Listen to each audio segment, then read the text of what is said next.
គ្នាសកម្មភាពដើរចាប់លន់តនលុបបន្ទាប់ពីភ្លៀងមកមេបងប្អូនណាលន់តនចេញច្រើនមែនតើតែឆ្កែបងប្អូនផ្អើឆ្កែនេះเราជួបទៀតហើយជាមួយខ្ញុំត្រង់ឲ្យមើលបាទឃើញបងប្អូនលុបលោតចូលហើយស្រួលបងប្អូនណាមានអានេះមួយស្រួលបាទហើយចាប់លឿនបងប្អូនណាអត់ឃើញក្រុងភ្លឹបចូលផ្លុកបាទនេះមើលលុបគាត់ដាក់អត់ដល់ដីលោតចូលទៅស្រួលមែនតើលុបចឹងបងដែលចាប់លក់ចាប់ឡនតនលក់បាទគឺថាមានអានេះមួយស្រួលតែពិតខ្ញុំត្រូវដាក់ច្បៃទៀតបងប្អូនទាំងអស់គ្នាបាទតែខ្ញុំអត់មានច្បៃទៅខ្ញុំមូក្របតែពិតខ្ញុំត្រូវកាត់កណ្ដុងអញ្ចឹងដើម្បីយើងចងច្បៃបាទហើយតែឡនតននេះឃើញ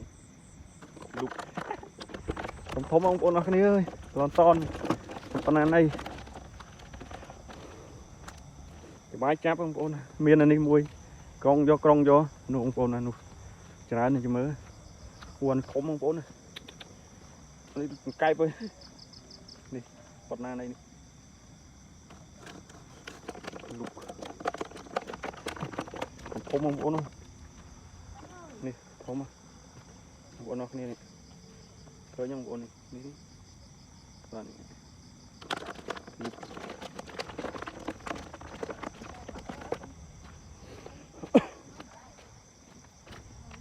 អូនេះសបោបងប្អូន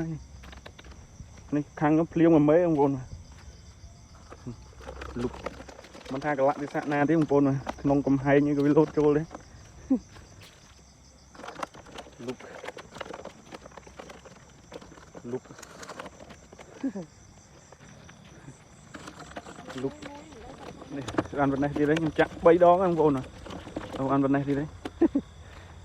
នេះធំហ៎បងប្អូននេះធំបងប្អូនចាចង់លោតទៅណានេះខ្ញុំអត់បានដាក់នៅក្នុងធុងឲ្យមើលទេបងប្អូនទាំងអស់គ្នាបាទខ្ញុំខ្លាចក្រុមហ៊ុន TikTok ban វីដេអូខ្ញុំចឹងខ្ញុំដាក់ចូល page បាទ page ក៏ដូចជា YouTube បងប្អូនទាំងអស់គ្នាធំបងប្អូនអើយបាទអញ្ចឹងបើបងប្អូនចង់ធ្វើដូចខ្ញុំ comment ខាងក្រោមវីដេអូបងប្អូនបាទខ្ញុំនឹងប្រាប់ពីរបៀបធ្វើហើយបើបងប្អូនចេះហើយអធិស្ឋានហ្នឹងបាទបាច់មើលវីដេអូហ្នឹងក៏បានដែរខ្ញុំប្រាប់តែបងប្អូនអត់ទាន់ចេះធ្វើបាទព្រោះនេះវាងាយស្រួលបងប្អូនបាទខ្ញុំអត់លាក់ទេវាចាប់ស្រួលមិនថាបងប្អូនចាប់លក់ទេហើយខែនេះលឹមហ្នឹងបើយើងចាប់ដៃវារៀងផ្អើលហ្នឹងហើយវានេះបងប្អូនមកវាប្រឡាក់ដៃអីចឹងណាតែនេះស្រួលហើយលឿនបាទអញ្ចឹងខ្ញុំចង់ប្រាប់បងប្អូនពីរបៀបធ្វើបាទតែចាប់ទៅស្រួលហើយលឿនណាបងប្អូនបាទអត់មានផលលំបាកទេឲ្យតែមានឡនតនបាទ